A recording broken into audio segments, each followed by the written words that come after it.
Blessed and happy Tuesday to all of you, my dear friends, my dear brothers and sisters, my dear good people of God, faithful followers of the Daily Gospel Reflection with Father Jack, my dear kababayans.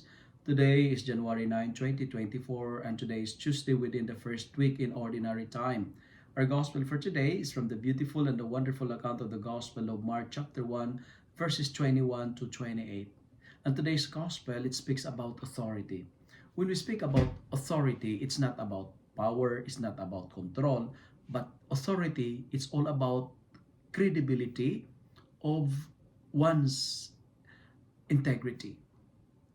And 3 points that I would like to share with you today. Number one, our gospel is telling us of this reality that evil spirit exists. When we speak about evil spirit, anything that is not love is evil. Anything that fight love is evil. Evil is the absence of good. Evil is the absence of love. And evil exists. They're real. They are at work. Our opponent, the devil, is roaring like a lion looking for someone to devour. But you know what, my dear friends, my dear brothers and sisters? The gospel for today is telling us of this beautiful reminder that we have a God who always protect us from the destruction of the devil. God is our protector. God has authority over evil spirits. You know, the job of the devil is to destroy us, to discourage us to worship God, to make our life miserable, and to make us believe that there is no hell. The devil is just telling us, enjoy, enjoy, and inviting us to refuse to believe in God. But you know, the good news is what I've told you. We have a God who protects us from the destruction of the devil because Jesus, the Son of God, has authority over evil spirits. And second, the gospel is also telling us the nature of our enemies, the nature of the devil. The devil loves to shout. Noise is the language of the devil.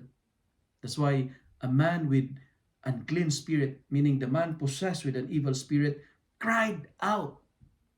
Cried out, meaning to say, this man was very noisy.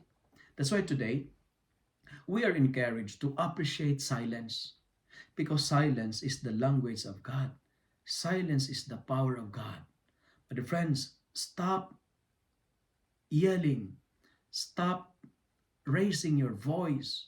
Stop screaming. Raise your words, but not your voice. Speak quietly so that everybody can hear your message. And friends, if anyone is yelling, if anyone is screaming, no one can be heard. Shouting and yelling silences or muting our messages. Let us speak quietly, softly, so that people can hear our words instead of our voices. Stop yelling and avoid swearing and avoid screaming. Silence is the language of God, opposite to the language of the devil. And finally, what is very interesting is this, and this is the final point that I would like to share with you. The devil knows God. The devil, he said, I know who you are, referring to Jesus. And he said, you are the Holy One of God. The devil, they knew Jesus, but the problem is they don't follow him. And this is our problem. We know God, but we don't follow God. You know what, my dear friends? Knowing God is far different from obeying Him. And sometimes we are guilty of it. There is a tendency of evil in us because we only know God, but we don't follow Him. And the greatest gap in the world is the gap between the knowing and the doing. That's why today, if you know God, follow Him. If you love God, obey Him because He is the Son of God. Destroy the works of the devil by listening to God, by following God. because God is powerful than evil spirits because he had authority over them. If you love and like this reflection, kindly share it with your friends so that many will be blessed. Amen.